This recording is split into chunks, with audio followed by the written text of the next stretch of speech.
Всем доброго дня. Вот, как видите, у нас дождь. Он уже давно идет и будет еще неделю, говорят, идти.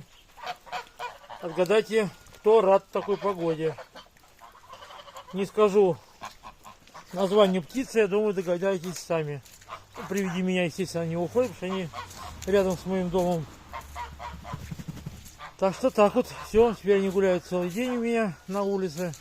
Травы, как видите, стало уже, не так уж и много. Они тем более не всю ее кушают. Но в целом, я надеюсь, что они довольны. Да, давайте, не ругайтесь. Всем хорошего настроения. До свидания.